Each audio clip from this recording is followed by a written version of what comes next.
Pozdravujem vás, bytosti. Dnes ráno mi taká súhra rôznych tém a udalostí vyskladala úvahu pre vás. Témou je liečenie seba, liečenie ducha, liečenie mysle, liečenie tela, pretože za posledné dni a dokonca za posledné hodiny mi to prichádza do cesty čoraz častejšie, ako hľadajú ľudia všade dovon. Chodia do Peru, chodia do Ríma, chodia po lekároch, vzdelávajú sa, nachádzajú rôzne smery, ktoré ešte nevyskúšali, metódy, ktoré ešte nezažili.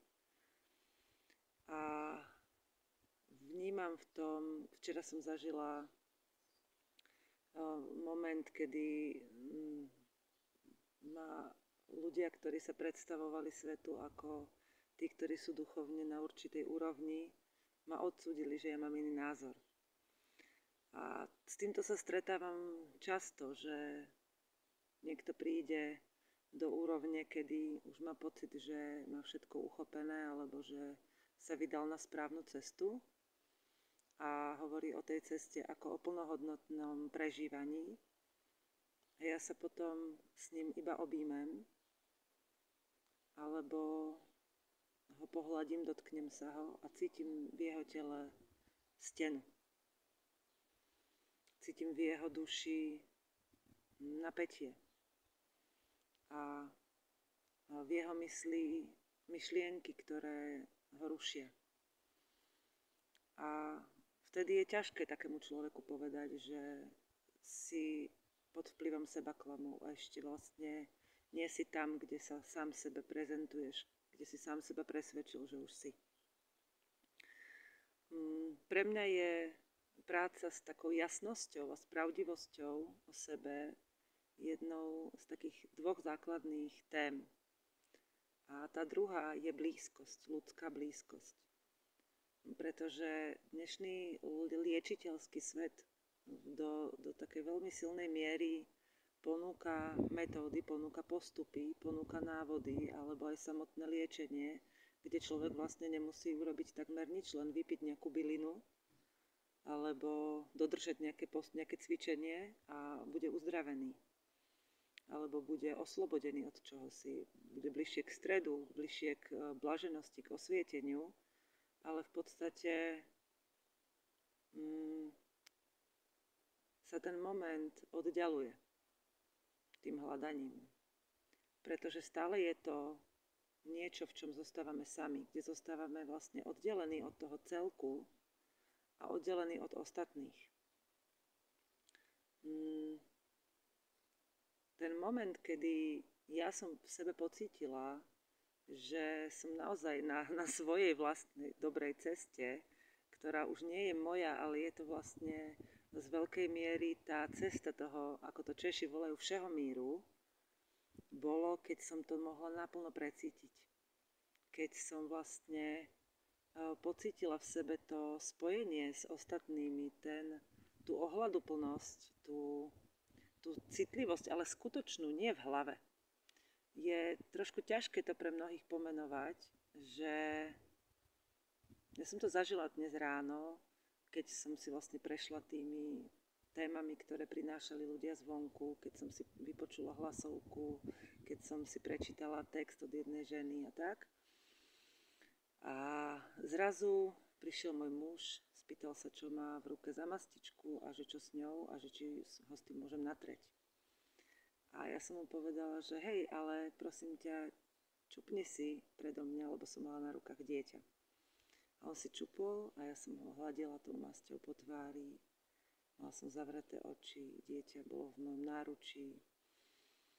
Cítila som hlboké spojenie, žiadne podmienky, žiadne myšlienky do budúcnosti, žiadne predstavy, nič, len prúd toho čistého liečenia, energiu v rukách, blízkosť tej bytosti a veľkú úctu k jeho zdraviu. A tam je taký náboj, ktorý vlastne, to sa dá len pocítiť. Môžeme to opísať slovami, môžeme k tomu hľadať cestu, ale bez blízkosti s ostatnými, bez tej blízkosti, kde my sa oprostíme od toho, aká veľmi dôležitá je tá cesta naša samostatná, tak vlastne tam je to plnohodnotné prežívanie, to precítenie. No a čo to v praxi znamená pre mňa je, že ja pozývam ľudí do tohoto žiť.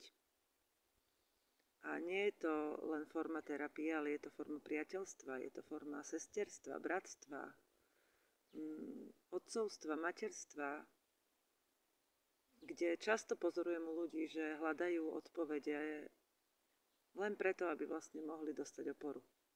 Aby mohli dostať bezpečie, spočinutie, objatie. Preto tvorím Betániu. Miesto pre ženy, kde to môžu dostať a ktoré to potom môžu šíriť ďalej medzi svoje deti, medzi svojich blízkych, k svojim partnerom.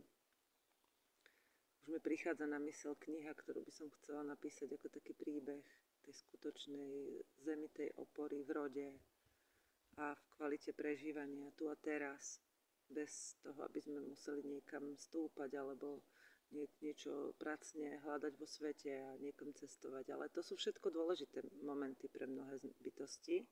A pre mnohé duše tam musí prejsť najprv ten zážitok zvonku, ale ja cítim, že vlastne nakoniec spočinieme v tej blízkosti, kde už nebudeme musieť nikam cestovať a nič hľadať, a len si dovolíme vlastne to, čo nám celý čas bolo len tak ako inštalované, že nepatrí ti tá blízkosť. Keď vlastne tí rodičia tam pre nás neboli, keď sme nepocítili vlastne v detstve to hlboké, prirodzené, stabilné prepojenie a to bezpečie, tú oporu. A väčšinou sa to zaoberalo len hmotou a myslou, že sme boli zabezpečení a že sme boli stimulovaní a bolo nám argumentované a vysvetľované, tak vlastne to je to, čo vieme používať. To sú nástroje, s ktorými dnes narábame. Sme v tom sami, ako tie deti, keď sme boli, musíme ísť do školy, musíme študovať, musíme hľadať, musíme niečo dosahovať, musíme v tom zotrvať, musíme pokračovať. A naša duša len tak tížko šepká. Ale pritom pre tých, ktorí už ju poznajú, ktorí sú s ňou v spojení, hovorí jasným jazykom. A mnohí z nás iba neveria tomu jazyku, keď ho zachytia len občas, tak tížko šepkať a nechajú sa radšej ďalej ovládať tou myslou a tými zvykmi starými, tými svetskými nastaveniami, kedy je v poriadku stále len dovon a sám a dokážeš a na chvíľu stretneš niekoho, kto ti poradí a potom zase musíš ísť sám.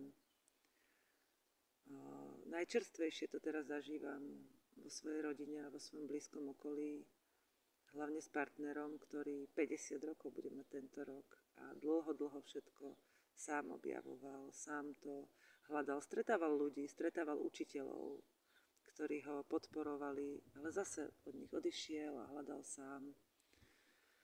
A až keď sme sa vlastne v tom naplno dokázali spojiť a objavovať, tak to cítime v tele, ako to rastie.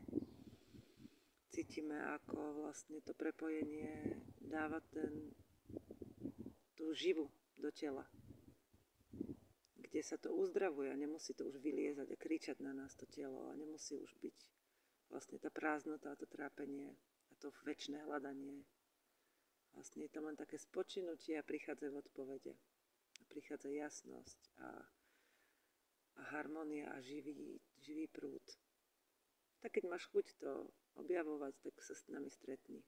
Kdekoľvek, na akciách, len tak, doma, na bylinkách, kdekoľvek potrebuješ, tak to zistíš. Tak na nás nájdeš spôsob, ako sa s nami stretnúť, odkomunikovať nejaké veci. A keď ťa to volá inde, tak si dovol tam byť. A dovol si to meniť podľa toho, ako k tebe prehovára život. Nie ako ťa riadi hlava, ako si bol naučený, že je to správne a potrebné. A nie si v tom sám, pokiaľ si to dovolíš, v tom sám nebyť. Pozdravujem ťa, volám sa Veronika Riava Scott, sleduješ YouTube kanál Scottovci, kde občas pátrame spolu, keď príde ten priestor. A vyššie informácie, ktorého my sme iba nástrojom, toto tu je iba nástroj, ktorý prehovára. Vo vnútri to žijeme. Čau.